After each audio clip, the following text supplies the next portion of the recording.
Hey guys, today we're building a Chrome extension from scratch, a color picker that lets you grab any color from any web page and instantly copy its hex code. No libraries, no frameworks, just HTML, CSS and JavaScript. Let's go. So first, what even is a Chrome extension?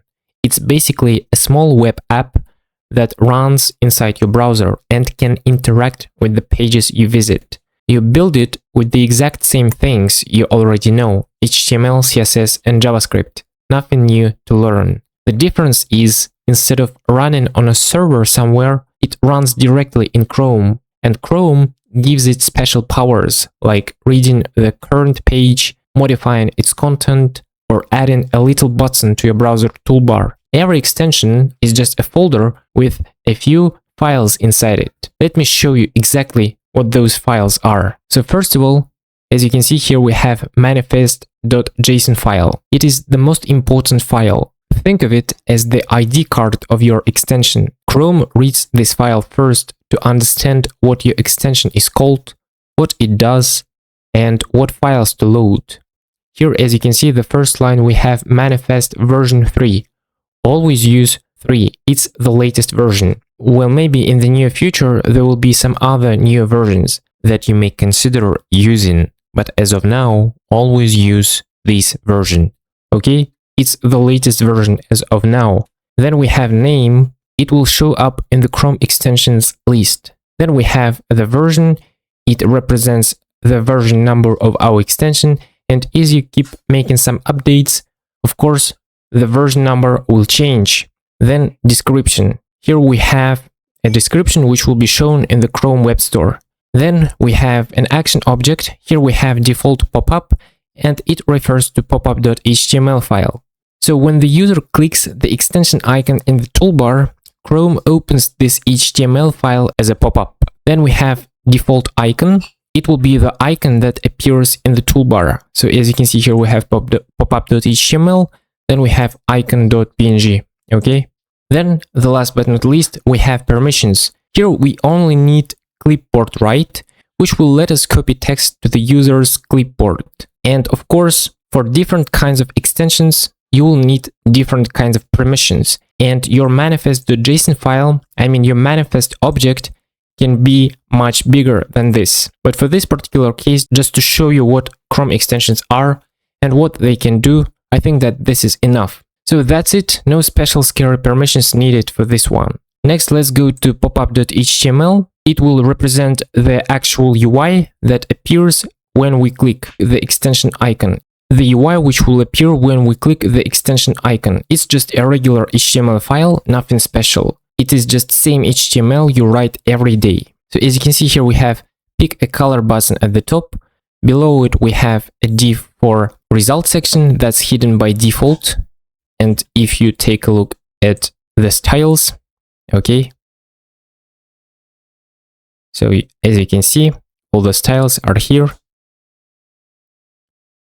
So result is a section that's hidden by default, and it shows a color swatch, the hex value, and a copy button, and a small status text at the bottom for feedback messages, okay? And here we have some styles, as you saw, and all the styles are just basic CSS styles like dark theme, rounded corners, nothing complicated. And at the bottom, we load popup.js inside this script tag. So let's go to popup.js. So here we have the actual logic. First, we grab all our elements from the HTML. Then we check if the browser supports eyedropper, which is a native Chrome API available since Chrome 95.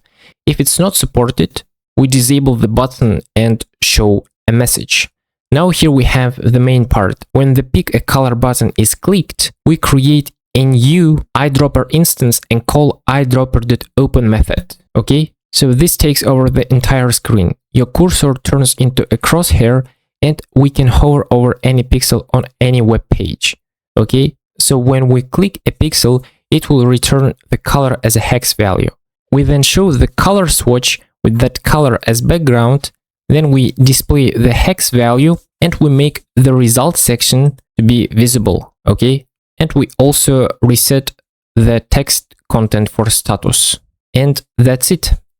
Then here we have copy button. So the copy button uses navigator.clipboard.writeText method to copy the hex value.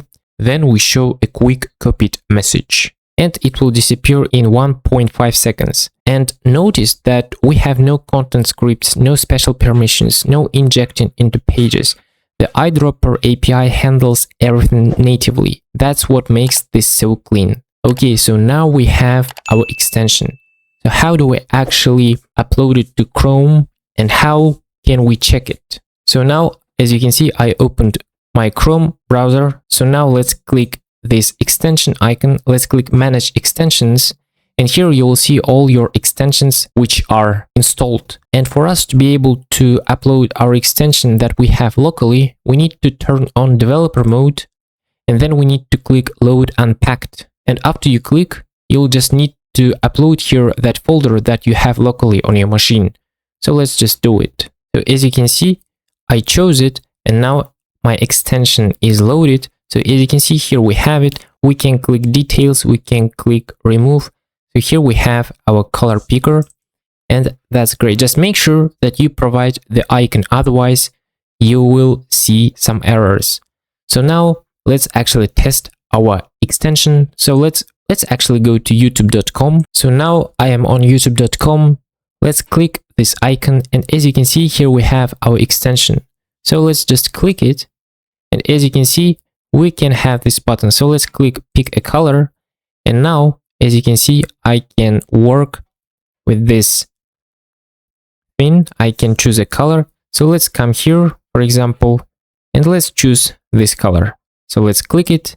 As you can see, we see this color, and we can copy this code. So let's click it, and it is copied to clipboard. How can we check that it is correct? As you can see here, we have a color picker, and we can just have our code pasted to be right here, and we can see that everything is working. So let's check it on Wikipedia, for example. Let's click this icon again. Let's click pick a color. Okay. So we can choose, for example, this color. And as you can see, here we have this color. Let's try one more time. Okay. And as you can see, everything seems to be working, and that's it. So here we have a very basic example. Of course, this extension isn't ideal, but the main purpose of this video is to show you what Chrome extensions are, how we can build one, and how we can actually test it on real websites. Okay? And one quick tip. Whenever you make changes to your files, just come back to this page and hit this reload button on your extension, and it will pick up all your changes instantly. And now you may wonder and have a question. It is only locally, and it works only for you, and it is perfectly fine. You can have it for yourself, and you can just go with it. But if you want to make your Chrome extension to be available for other people, you need to publish it to Chrome Web Store. So again, what we've done here is great for local development and testing, but when you're ready to go live and share your extension with the world, publishing it on the Chrome Web Store is the way to go. It's a straightforward process. You just need a one-time developer registration fee, nothing complicated. Then Google will ask you to verify your identity. After that, you fill in your extension details and hit submit. Google then manually reviews your extension before it goes live, which can take anywhere from a few days to a couple of weeks, depending on how busy their review queue is. But once it's approved, anyone in the world can find and install your extension directly from the Chrome Web Store. Chrome walks you through it step by step, and the whole thing takes maybe 15 to 20 minutes. So don't overthink it. When your extension is ready, the store is ready for you. And also guys, now I am building one Chrome extension that I'm really passionate about, and very soon it will be live, and I will share the details about it with you. And I think that I will make a dedicated video about that on this channel. So that's it. If you find this video helpful, please hit the like button and subscribe to this channel. I really appreciate it.